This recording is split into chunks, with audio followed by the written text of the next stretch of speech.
നമുക്ക് ഇന്ന് യേശു നൽകുന്ന തിരുവചന ഭാഗം ഗലാത്യക്കാർക്ക് എഴുതിയ ലേഖനത്തിൽ 5-ാം അധ്യായം 1-ാമത്തെ തിരുവചനം. സ്വാതന്ത്ര്യത്തിലേക്ക് ക്രിസ്തു നമ്മെ മോചിപ്പിച്ചു, അതുകൊണ്ട് നിങ്ങൾ സ്ഥിരതയോടെ നിൽക്കുവിൻ. ഗലാത്യ 5-ാം അധ്യായം 1-ാമത്തെ തിരുവചനം. നമുക്ക് വ്യക്തമായിട്ട് അറിയാം, വിശ്വാസത്തിലേക്ക് വരുമ്പോ നമുക്ക് എന്തുണ്ട്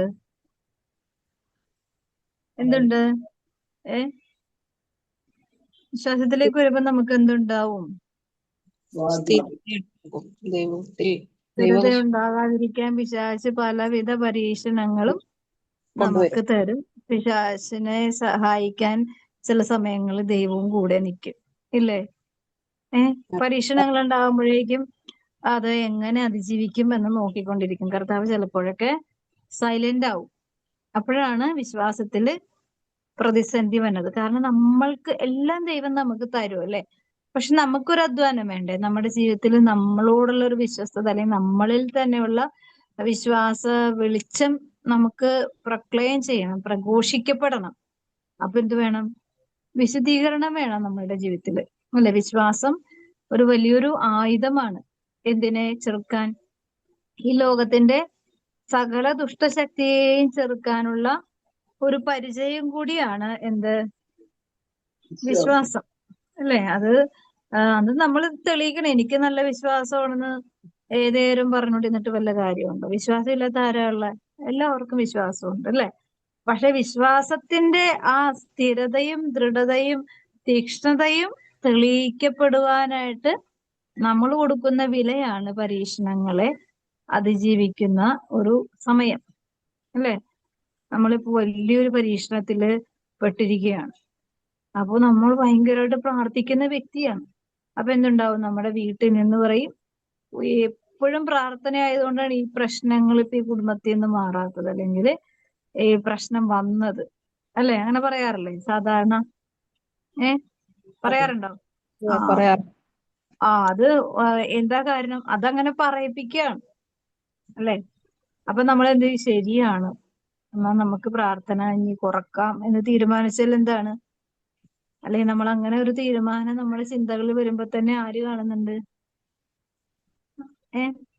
ഈശോ കാണും, അല്ലേ? അപ്പൊ നമുക്ക് ഈശോ കാണുന്നത് പോലെ തന്നെ ആര് കാണുന്നുണ്ട്? പിശാചും കാണും. പിശാച് കാണുമ്പോ എന്താ സംഭവിക്കണത്? അതിനെ മോട്ടിവേറ്റ് ചെയ്യും, അല്ലേ? ശരിയാ മോളെ, നീ അധികം പ്രാർത്ഥിച്ചിട്ട് നിനക്ക് എത്ര വിഷമങ്ങളിൽ കൂടെ നീ പോണത്, നീ ഇനി പ്രാർത്ഥിക്കണ്ട, കുറച്ചൊക്കെ റെസ്റ്റ് എടുക്ക്, എല്ലാ പ്രാർത്ഥനയിലൊന്നും നീ ചെല്ലണ്ട, കുറെ പ്രാർത്ഥന നീ കുറക്ക്, നിനക്ക് മനസ്സിന് വല്ല സമാധാനം. ഇങ്ങനെ ഭയങ്കരമായിട്ട് നമ്മളെ ലാളിക്കും. വിശ്വാസത്തിൽ നിന്നും പ്രാർത്ഥനയിൽ നിന്നും ദൈവത്തിൽ നിന്നും ഒക്കെ അകറ്റാനായിട്ടുള്ള അവന്റെ ഉള്ളിൽ, കാരണം നമ്മുടെ ഉള്ളിൽ രണ്ടുപേരും ഉണ്ടല്ലേ. നമ്മളുടെ ആത്മാവില് ഈ ശരീരവും ജഡവും ആയിരിക്കുന്ന പോലെ ദൈവാത്മാവും ദുഷ്ടാത്മാവും ഒരുപോലെ ഉണ്ട്. നമ്മൾ ഏതിനെ പരിപോഷിപ്പിക്കുന്നു അതാണ് ജീവിക്കുന്നത്, അല്ലെ? നമ്മുടെ ശരീരത്തില് തിന്മയുണ്ട്, ശരീരത്തിൽ നന്മയുണ്ട്, അല്ലെ? നമ്മളെല്ലാവരും ശരീരവിശുദ്ധി ആഗ്രഹിക്കുന്നവരുണ്ട്, ശരീരം തന്നെ ഉപയോഗിച്ചുകൊണ്ട് വിശുദ്ധി നഷ്ടപ്പെടുത്തി ജീവിക്കുന്നവരുണ്ട്. അപ്പോ എല്ലാ കാലങ്ങളിലും ഇത് സ്ഥിരപ്പെടാൻ വേണ്ടിയുള്ള ഒരു ദൈവിക അനുഗ്രഹമാണ് എന്ത്? ദൈവിക സ്വാതന്ത്ര്യം. ദൈവിക സ്വാതന്ത്ര്യം എന്ന് പറഞ്ഞാല് ഇപ്പൊ ഞാൻ കഴിഞ്ഞ ദിവസം പറഞ്ഞായിരുന്നു, ഒരു മരുന്നിന്റെ കാര്യം പറഞ്ഞായിരുന്നു, ഓർക്കുണ്ടോ? ഒരു വൈദ്യര്, നല്ല പ്രായമുള്ളതാണ്, ഇങ്ങനെ മരുന്ന് തരുന്ന സമയത്ത് തന്നെ വിശ്വാസ മേഖലകളിൽ പുള്ളി എന്നെ ചോദ്യം ചെയ്തു. അപ്പൊ ഞാൻ ആ മരുന്ന് ഉപേക്ഷിച്ചു. കാരണം ഞാനത് ഉപയോഗിച്ച് കഴിഞ്ഞപ്പോ നമുക്കൊരു വിശ്വാസത്തിന് വെറുതെ ഒരു വിശ്വാസം ഉണ്ടായിട്ട് കാര്യമില്ല, അത് വിശുദ്ധിയിൽ നിലനിർത്തണമെന്നുണ്ടെങ്കിൽ അപ്പോ നമുക്ക് ചിലതൊക്കെ ഉപേക്ഷിക്കേണ്ടി വരും. അപ്പൊ നമുക്ക് വിശുദ്ധി തന്നെ ഉണ്ടാകും. കാരണം നമ്മൾക്ക് വിശ്വാസത്തോടൊരു വിശ്വസ്ത പുലർത്താനായിട്ടുള്ളൊരു ഉത്തരവാദിത്വം ഉണ്ട്. ഇപ്പൊ നമ്മളെ ഒരാള് ഈ പ്രാർത്ഥിക്കുന്നതിന്റെ പേരിൽ നമ്മളെ നിഷേധിക്കുന്നു. അപ്പൊ നമുക്കുണ്ടാവുന്ന മനോവിഷമം ശരിക്കും ആരെയാണ് ഏൽപ്പിക്കണത്? ഈശോയെ തന്നെയാണ്, അല്ലെ? ഈശോയെയാണ് വേദനിപ്പിക്കുന്നത്. അപ്പൊ ഈശോ തന്നെ ആ മേഖലകളിൽ ആ വ്യക്തിയോട് ദൈവം ചോദിക്കും. പക്ഷെ ചിലപ്പോ ചില സമയങ്ങളിൽ ഈ ദാവീദിനെ പട്ടിയെന്ന് വിളിക്കുന്നുണ്ട്, ക്ഷമയി, അല്ലേ? വിളിക്കുന്നില്ലേ? പഴയ നിയമത്തില്. അപ്പോ ക്ഷമയെ തടുക്കാൻ വേണ്ടി കൂടെയുള്ള സേവകര് പറയും ചത്ത പട്ടി എന്ന് പറയണത്. ചത്ത പട്ടി. അതായത് ഇസ്രായേലിന്റെ രാജാവിനെയാണ് പറയുന്നത് ചത്ത പട്ടി എന്ന്. അത്രയും നീചമായി തരം താഴ്ത്തിക്കൊണ്ട് സംസാരിക്കുമ്പോ അവിടെ ദാവീദ് എന്ത് പറയുന്നു? ദാവീദ് പറയുന്നു, ഇത് കർത്താവാണിത് അങ്ങനെ പറയിപ്പിക്കുന്നതെങ്കിൽ നിനക്കെന്താ കാര്യം? അപ്പൊ അവിടെ എല്ലാം എന്താണ്? ആ വ്യക്തിക്ക് ദൈവത്തോടുള്ള ഒരു വിശ്വാസമുണ്ട്, അല്ലെ? ദൈവത്തോടുള്ള ആ വിശുദ്ധി ഉള്ളത് കൊണ്ട് എന്താ, മുമ്പിൽ വരുന്ന പ്രതിസന്ധികളോ നിന്ദനങ്ങളോ അല്ലെങ്കിൽ തിന്മയുടെയും പ്രലോഭനങ്ങളുടെയും ശക്തിയോ ഒന്നും ആ വ്യക്തിയെ കീഴ്പ്പെടുത്തുന്നില്ല. പക്ഷെ അതിൽ നമുക്ക് സ്ഥിരതയോട് നിൽക്കാനായിട്ടുള്ള ഒരു ഉത്സാഹം, അല്ലെങ്കിൽ ഒരു ആത്മധൈര്യം, അല്ലെങ്കിൽ ദൈവിക കൃപയെ നിന്ദിക്കരുത്, അല്ലെങ്കിൽ ദൈവത്തിന്റെ വിശ്വസ്തത മരണം വരെ ഉണ്ടാവില്ലേ.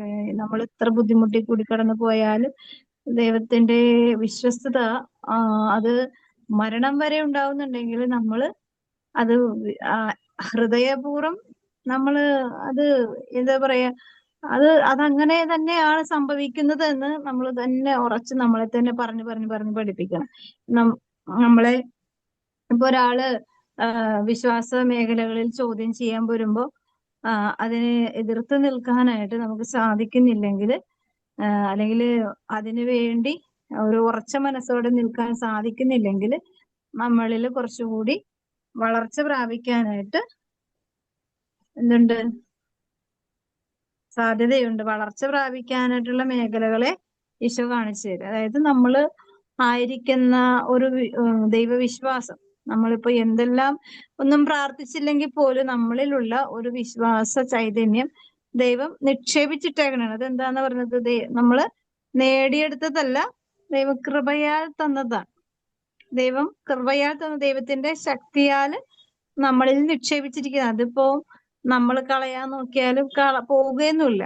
കാരണം ദൈവം നമ്മൾ ജനിക്കുന്നതിന് മുമ്പേ തന്നെ ദൈവം എല്ലാം ക്രമീകരിച്ച് നമ്മുടെ അവയവങ്ങളെ പോലെ തന്നെ ദൈവം നമ്മുടെ ആത്മീയമായ ചൈതന്യവും ദൈവം നിക്ഷേപിച്ചിട്ടാണ് നമ്മളൊരു വ്യക്തിയായി രൂപാന്തരപ്പെടുത്തി ഭൂമിയിലേക്ക് പറഞ്ഞു വിട്ടത്. അതുകൊണ്ട് വിശ്വാസം ക്ഷയിച്ചു പോകുന്നതിന്റെ ഒരു പ്രശ്നം നമുക്കറിയാലോ. ഈ ബ്ലാക്ക് മാസിന് പോയിരിക്കുന്നവര്, പിന്നെ എന്താ ഈ സാത്താനിക് ആയിട്ട് സേവനം ചെയ്തിരിക്കുന്ന ഒത്തിരി മനുഷ്യര് ഇന്ന് ഈശോയുടെ ശുശ്രൂഷകരായി ലോകം മുഴുവനും വലിയൊരു പ്രഘോഷകരായി ഒക്കെ ജീവിക്കുന്നുണ്ട്.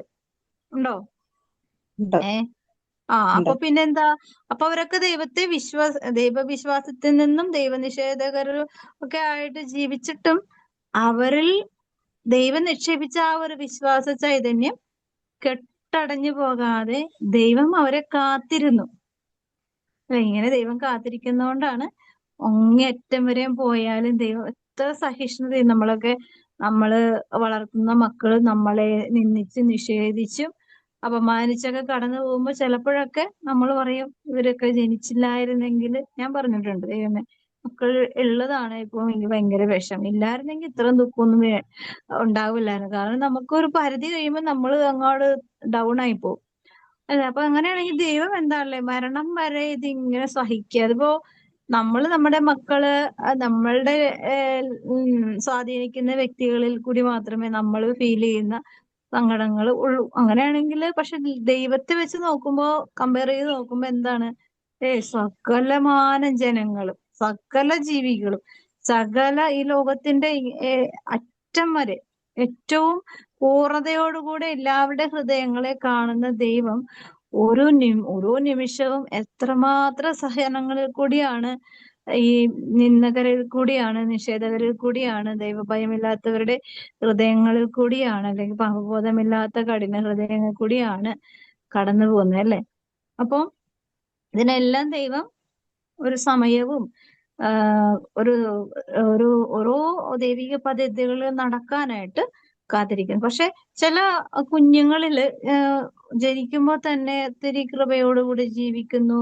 അവര് കുഞ്ഞുനാളിൽ തന്നെ വിശുദ്ധരായി ജീവിക്കുന്നു. അപ്പൊ അതൊക്കെ വലിയൊരു അനുഗ്രഹമാണല്ലേ. അപ്പോ ഒരു അച്ഛൻ ഒരു അനുഭവം പറഞ്ഞാണ്. അച്ഛൻ ഒരു സ്ഥലത്ത് ശുശ്രൂഷക്ക് പോയാണ്. അപ്പോ എന്താണ് അർത്തിങ്കപ്പള്ളി അവിടെ പോയപ്പോഴേക്കും അച്ഛനെ പള്ളിമുറ്റത്ത് വെച്ച് കണ്ടപ്പോഴേക്കും ആ അച്ഛനെ കൈപിടിച്ചിട്ടൊരു 6 വയസ്സുള്ള കുട്ടി, ആ കുട്ടി അച്ഛനെ കൈപിടിച്ച് അച്ഛാ എന്റെ അപ്പനെ ഒന്ന് അനുഗ്രഹിച്ചിട്ട് പോണം എന്ന് പറഞ്ഞ് വിളിച്ചിരുന്നു. അപ്പം അനുഗ്രഹിച്ചിട്ട് പോകാൻ വേണ്ടി അപ്പം വരാമെന്ന് പറഞ്ഞ് അച്ഛൻ ചെന്നു. അത് കഴിഞ്ഞ് അച്ഛൻ അനുഗ്രഹിച്ച് പ്രാർത്ഥിച്ചു. എന്നിട്ട് വിശേഷമൊക്കെ പറഞ്ഞ് തിരിഞ്ഞു പോരാന്നപ്പോ അച്ഛനോട് പിന്നെയും ഈ കുട്ടി പറഞ്ഞാണ് എന്റെ അമ്മയെയും കൂടി അനുഗ്രഹിക്കണം എന്ന് അനുഗ്രഹിച്ച് പ്രാർത്ഥിച്ചിട്ട് പോകണമെന്ന് പറഞ്ഞു. അപ്പോ അച്ഛനാകെ ഒരു ഒരു പ്രത്യേക ഒരു ഇതുള്ള കുഞ്ഞാണല്ലോ. കാരണം എല്ലാ കുഞ്ഞുങ്ങളും അങ്ങനെയൊന്നും ചെയ്യില്ല അല്ലെ. എന്തെങ്കിലും അച്ഛന്മാരെ കണ്ടു കഴിഞ്ഞാൽ ചിലപ്പോ തിരിഞ്ഞു പോലും നോക്കാത്ത മക്കളാണ് ഈ കാലഘട്ടത്തിൽ. അപ്പോ ഇങ്ങനെ കൈ പിടിച്ച് വലിച്ചുകൊണ്ട് പള്ളിമുറ്റത്ത് വെച്ച് അങ്ങനെ സംഭവിച്ചപ്പോ അച്ഛന് തന്നെ ഒരു പ്രത്യേക ഒരു അനുഭവമായിരുന്നു. കാരണം അച്ഛന്മാരാണെങ്കിലും എല്ലാവരും ശ്രദ്ധിക്കണമെന്നില്ല. അപ്പൊ നമ്മുടെ ഒരു അനുഭവം അച്ഛൻ ഇങ്ങനെ പങ്കെടുത്തപ്പോ അച്ഛൻ ഈ കുഞ്ഞിനോട് ചോദിക്കുകയാണ്, നീ വലുതാകുമ്പോ എന്താകണമെന്നാണ് ആഗ്രഹം? അപ്പൊ നമ്മളെല്ലാവരും വിചാരിക്കും എന്താണ്, അച്ഛനെ വിചാരിച്ചു അത് തന്നെ ഒരു വൈദികനാകണം എന്ന് പറയും എന്നാണ് അച്ഛൻ വിചാരിച്ചത്. പക്ഷെ അവിടെ പറഞ്ഞത് ഈ കുട്ടി, ഈ 6 വയസ്സുള്ള കൊച്ചു പറഞ്ഞത് എനിക്ക് വലുതാവുമ്പോ ഒരു വിശുദ്ധനാകണം എന്നാണ് പറഞ്ഞത്. അപ്പൊ അച്ഛന് ഒരു പ്രത്യേകമായ ഒരു ഉൾക്കാഴ്ചയായിരുന്നു. ഈ ഭൂമിയിൽ എന്തൊക്കെ ആയാലും എന്താകണം എന്നുള്ളതാണ് മനുഷ്യന്റെ ആഗ്രഹം എന്ന് ദൈവം ആ കുഞ്ഞിന് കൂടി അച്ഛനോട് പറഞ്ഞു കൊടുത്തതായിട്ടാണ് അനുഭവപ്പെട്ടതെന്ന് പറഞ്ഞു. കാരണം ഇപ്പൊ ഒരു വൈദികനാവുക, അല്ലെങ്കിൽ സന്യസ്തരാവുക, ഒരു കുടുംബസ്ഥ ജീവിതം നയിക്കുക, അതൊക്കെ എന്താണ് മാനുഷികമായ ഒരു പ്രക്രിയയിൽ കൂടി ദൈവം പദ്ധതികൾ അനുസരിച്ച് മുമ്പോട്ട് പോവുകയാണ്. ഇതിനേക്കാൾ ഏറ്റവും ടോപ്പിലിരിക്കുന്ന കാര്യം എന്താണ്? ഒരു ആത്മാവ് ദൈവസന്നിധിയിൽ വിശുദ്ധിയോടെ ആയിരിക്കുക എന്നുള്ളത് തന്നെയാണ് അല്ലെ? ആണോ? അപ്പോ അപ്പൊ നമ്മളിപ്പോ ആരൊക്കെ ആയാലും ഇപ്പൊ നമ്മളൊന്നും പ്രാർത്ഥിക്കുന്നില്ലെങ്കിലും ആത്മാവ് അശുദ്ധി പ്രവേശിക്കാതെ ജീവിച്ചു കഴിഞ്ഞാല് അവൻ വിശുദ്ധിയുള്ളവനാണ്. പ്രാർത്ഥിച്ചാലും പ്രാർത്ഥിച്ചില്ലെങ്കിലും എന്താണ്, അവന്റെ ആത്മാവിന് പാപമേഖലകളെ അതിജീവിക്കുവാൻ സാധിക്കുന്നുണ്ടെങ്കിൽ തീർച്ചയായും ആ വ്യക്തി എന്താണ്, വിശുദ്ധിയെ വിശുദ്ധിയെ സംരക്ഷിക്കുന്ന വ്യക്തിയാണ്. ഇന്നീ കാലഘട്ടത്തിൽ നഷ്ടപ്പെട്ടു പോകുന്ന ഒരു മേഖലയാണ് ശരീരവിശുദ്ധി, കണ്ണിന്റെ വിശുദ്ധി, കാതുകളുടെ വിശുദ്ധി.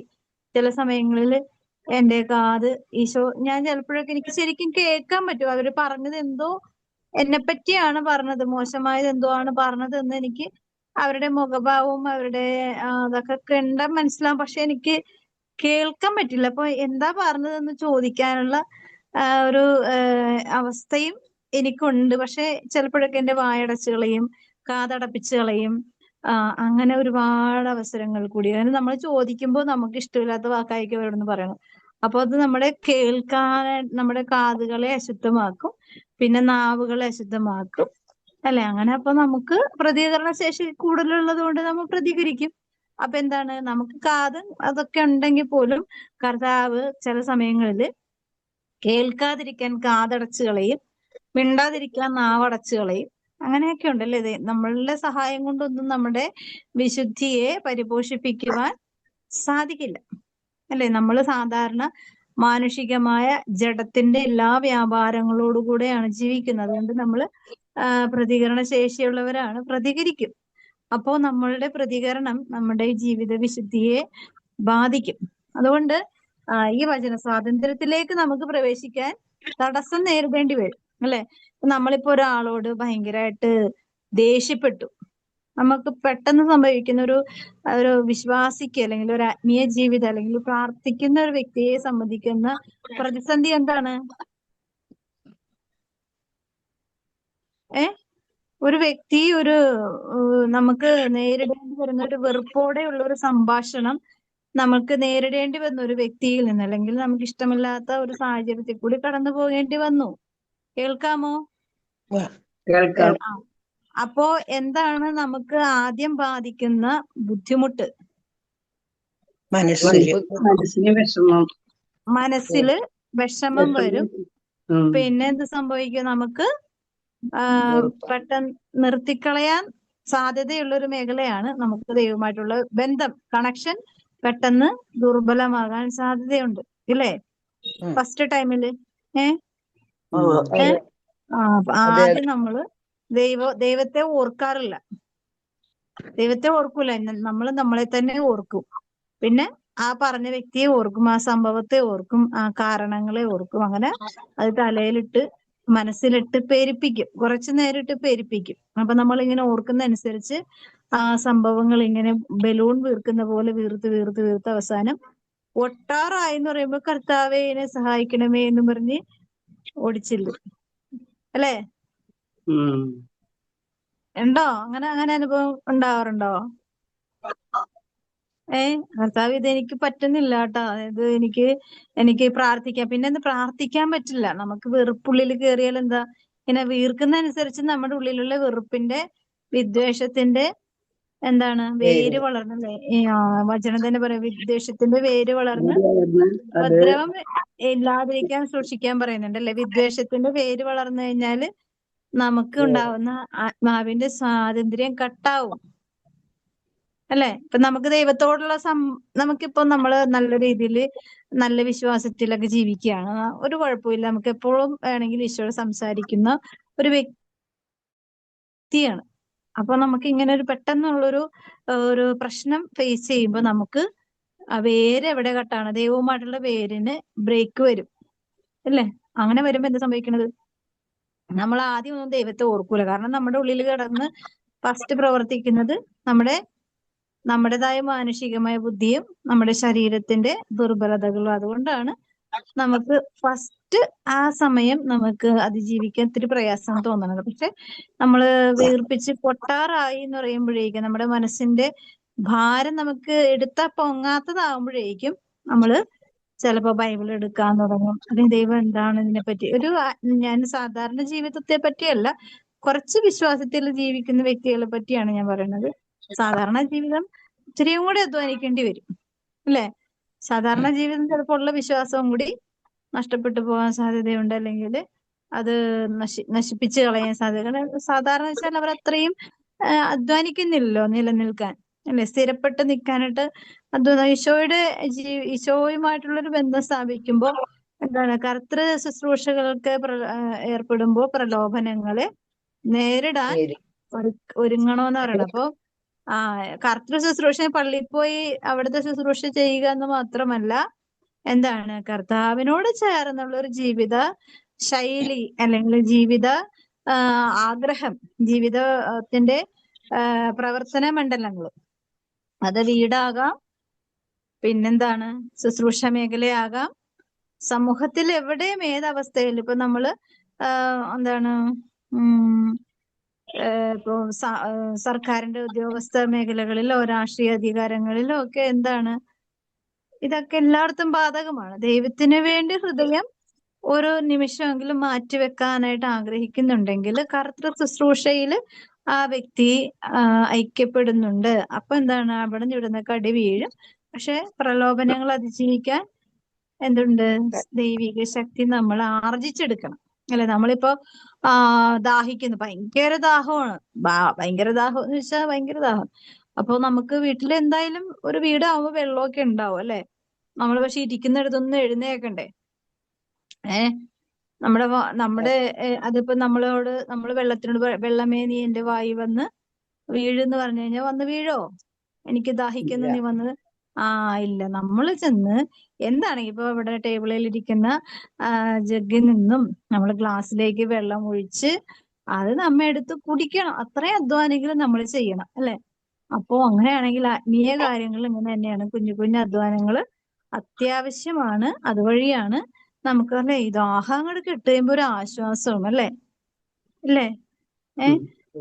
ദാഹം അങ്ങോട്ട് മാറിക്കോ, എന്താ സുഖം എന്ന പോലെയാണ് നമ്മള് ഇപ്പൊ ഒരു വ്യക്തിയോട് ദേഷ്യത്തോടെ ഇരിക്കുമ്പോ എന്താ നമുക്കുണ്ടാകുന്ന ഉള്ളിലുള്ള അസ്വസ്ഥത.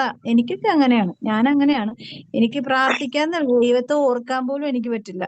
കുറച്ചു നേരമൊക്കെ ഞാൻ കടിച്ചു പിടിച്ചൊക്കെ നിൽക്കും, എനിക്ക് ദേഷ്യം. പിന്നെ പറഞ്ഞ വാക്കുകൾ ഇങ്ങനെ ഒരു പ്രകമ്പനം പോലെ ഒരു ചെവി കൂടി വന്നിട്ട് ഇപ്പുറത്തെ ചെവി കൂടി ഇങ്ങനെ അശരീരി പോലെ ഇങ്ങനെ പോയിക്കൊണ്ടിരിക്കും, വന്നും പോയിക്കൊണ്ടിരിക്കും. അപ്പൊ നമുക്ക് ദേഷ്യം അങ്ങോട്ട് കൂടും അല്ലേ?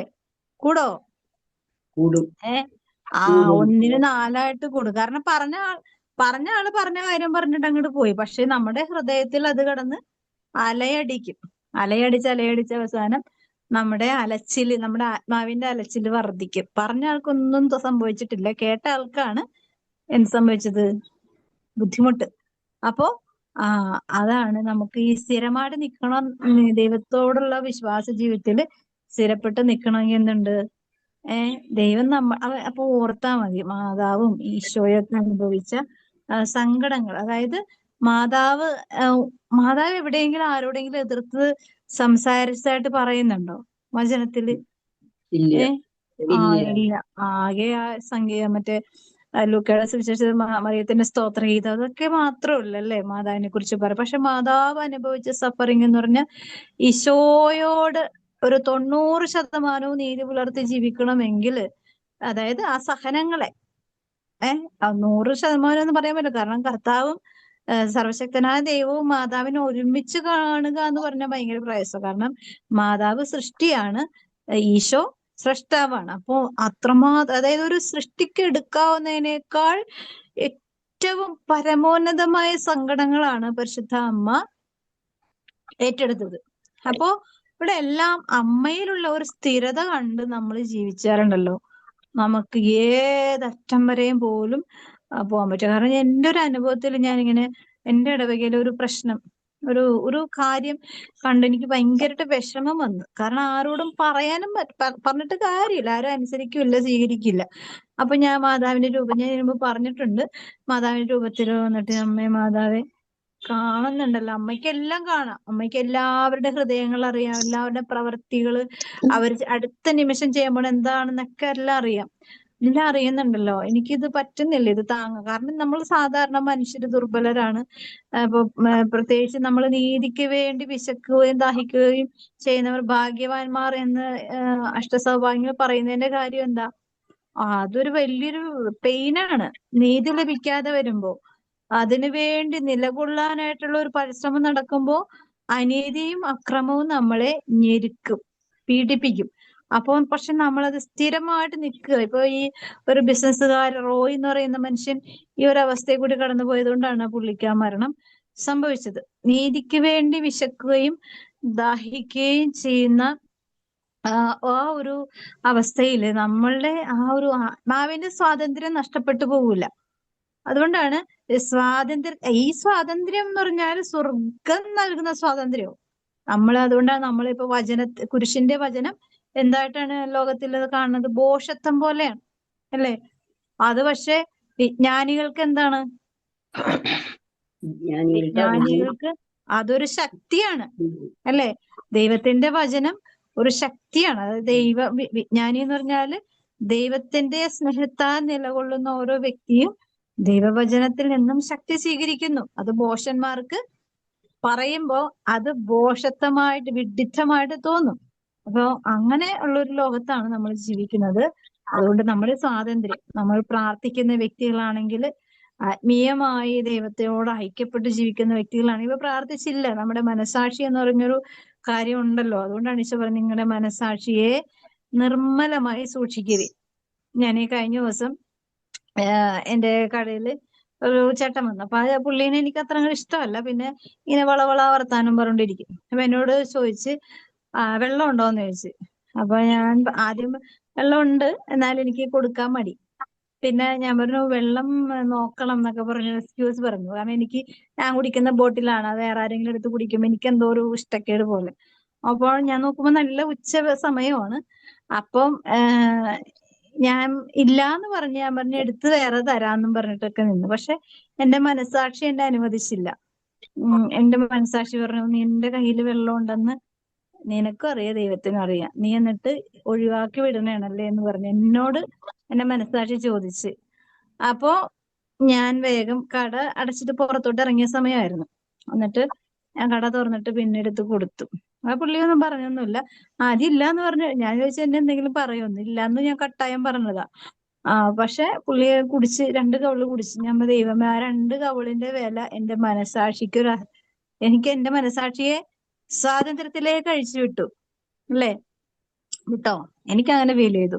ഞാൻ കൊടുത്തില്ല എന്നുണ്ടായിരുന്നെങ്കിൽ എന്റെ മനസാക്ഷി ഇങ്ങനെ ഇട്ട് കുറ്റപ്പെടുത്തിക്കൊണ്ടിരിക്കുന്നു. നിന്റെ കയ്യിൽ വെള്ളം ഉണ്ടായിരുന്നിട്ട് നീ കൊടുത്തില്ല, എന്തുകൊണ്ട് കൊടുത്തില്ല? നിനക്ക് ഒരു കവള് വെള്ളത്തിന് പോലും കരുണ കാണിക്കാൻ നിനക്ക് പറ്റിയില്ലേ? അങ്ങനെ ഇങ്ങനെ ഒരുപാട് കാര്യങ്ങൾ എന്റെ മനസാക്ഷി ഇങ്ങനെ ചോദിച്ചുകൊണ്ടിരിക്കും.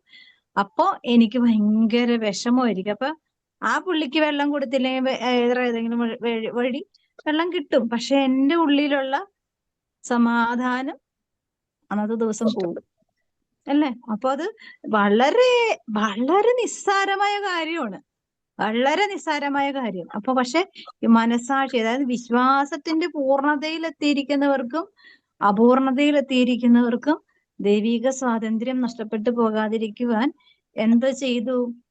ദൈവം ഏറ്റവും പരമോന്നതമായ പരിശുദ്ധമായ ശരീരത്താൽ നമ്മളെ വീണ്ടെടുത്തു, മോചിപ്പിച്ചു. അതിന് നമ്മ കൊടുക്കുന്ന വില എന്താ? നിസ്സാരം വിലയാണ് കൊടുക്കുന്നത്. അതുകൊണ്ട് എന്താ? നമ്മൾക്ക് സ്വാതന്ത്ര്യമുണ്ട്. നമ്മളുടെ സ്വാതന്ത്ര്യം നമ്മൾ നഷ്ടപ്പെട്ടു പോകാതിരിക്കുവാൻ ഈശോ പറയാണ്, നിങ്ങളുടെ വിശ്വാസ വിശുദ്ധി അല്ലെങ്കിൽ നിങ്ങളുടെ ആത്മാവിന്റെ സ്വാതന്ത്ര്യം നിങ്ങൾ മറ്റുള്ളവർക്ക് അടിയറവ് വെക്കരുത്. മറ്റുള്ളവരില് മറ്റുള്ളവരുടെ മുമ്പിൽ വെച്ച് നശിപ്പിച്ച് കളയരുത്. എന്താണ് അതൊക്കെ സംഭവിച്ചെന്താണ്? ചെറിയ ചെറിയ കാര്യങ്ങളിൽ പോലും ദൈവം നമ്മളെ നോക്കുന്നുണ്ട്. എന്താണ് രണ്ടാമത്തെ വചനം ഇങ്ങനെയാണ്,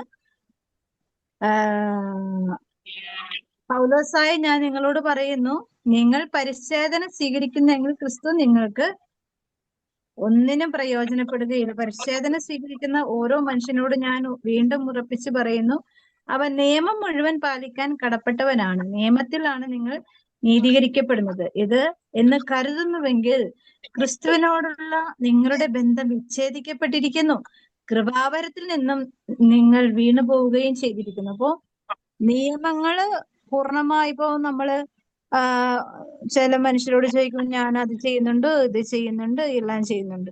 പക്ഷെ ചില ദൈവവുമായിട്ടുള്ള കണക്ഷൻ വിട്ടുപോയിട്ടാണ് നമ്മൾ എന്ത് ചെയ്തിട്ടും കാര്യമില്ല, അല്ലെ? നമ്മുടെ ആത്മാവും ദൈവവുമായിട്ട് ശക്തമായ ഒരു ബന്ധമുണ്ട്. ഇപ്പൊ നമ്മള് ഗർഭിണിക്ക് എന്താണ് പൊക്കിൾക്കൊടി പോലെ ബന്ധമുള്ള കുഞ്ഞും അമ്മയും തമ്മിലൊരു ബന്ധം എന്ന് പറഞ്ഞാൽ പൊക്കിൾക്കൊടിയാണ്, അല്ലെ? അതങ്ങോട്ട് മുറിച്ചു കഴിഞ്ഞാൽ രണ്ടും രണ്ടായി. ഇതുപോലെയാണ് ഈ ബന്ധം സ്ഥാപിച്ചിരിക്കുന്നത്. അമ്മമാര് മക്കളെ പ്രസവിച്ചു കഴിഞ്ഞാൽ അത് കട്ട് ചെയ്യും, അല്ലെ? പക്ഷെ ദൈവം നമ്മളെ ഈ ഭൂമിയിൽ ജനിപ്പിച്ചു കഴിഞ്ഞാല് ഈ പൊക്കിൾക്കൊടിയൊന്നും കട്ട് ചെയ്തിട്ടല്ല ഇങ്ങോട്ട് വിട്ടേക്കണത്. അതാണ് മനുഷ്യനും ദൈവവുമായിട്ടുള്ള ബന്ധം. നമ്മുടെ അമ്മമാരും തമ്മിലുള്ള ബന്ധം പൊക്കിൾക്കൊടിയാണെങ്കിൽ നമ്മുടെ ആത്മാവും തമ്മിലുള്ള ബന്ധം പോലെയാണ് ദൈവവുമായിട്ടുള്ള പൊക്കിൾക്കൊടി ബന്ധമാണ്.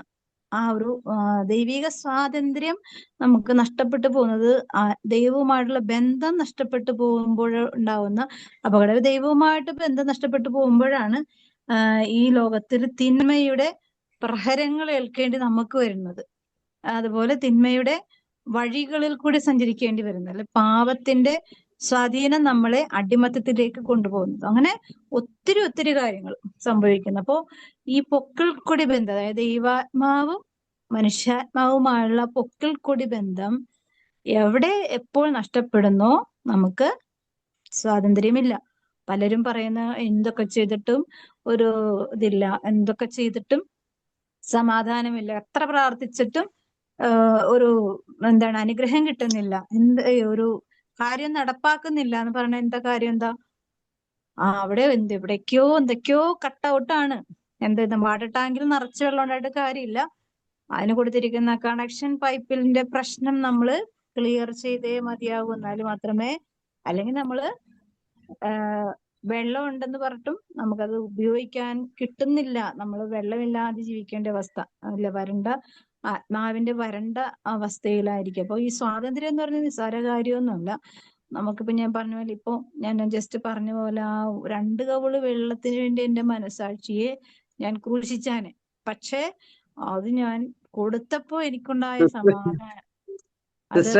പിതാവ് വന്നിരിക്കുകയാണ് വീട്ടില്, ലീവ് ചെയ്യാണ്.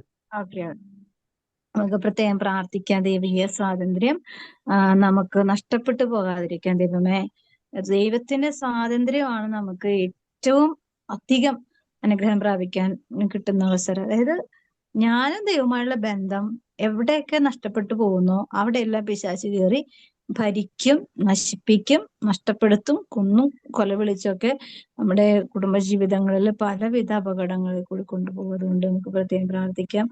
ഈ ലോകത്ത് ഇപ്പൊ ഞാനൊരു ക്രിസ്ത്യാനിയായി, കേവലം ഒരു ക്രിസ്ത്യാനിയായി ജീവിക്കുന്നതിൽ പിശാചിന് ഭയങ്കര സന്തോഷമാണ്. പക്ഷെ ക്രിസ്തുവിനെ സ്നേഹിച്ച് ജീവിക്കുന്നതിലാണ് പിശാചിന് ഭയങ്കര അപകടം കിട്ടുന്നത്, അല്ലെങ്കിൽ അടി കിട്ടുന്നത്. അതുകൊണ്ട് കേവലം ഒരു ക്രിസ്ത്യാനിക്ക് ആയിട്ട് ജീവിക്കാനായിട്ടാണെങ്കിൽ അത് നമുക്ക് സ്വാതന്ത്ര്യം, അത് ആത്മീയ സ്വാതന്ത്ര്യം അല്ലെങ്കിൽ ആത്മാവിന്റെ സ്വാതന്ത്ര്യം കിട്ടില്ല. ആ ഒരു മേഖലകള് വ്യക്തമായി ഒന്ന് ആഴമായി മനസ്സിലാക്കണം.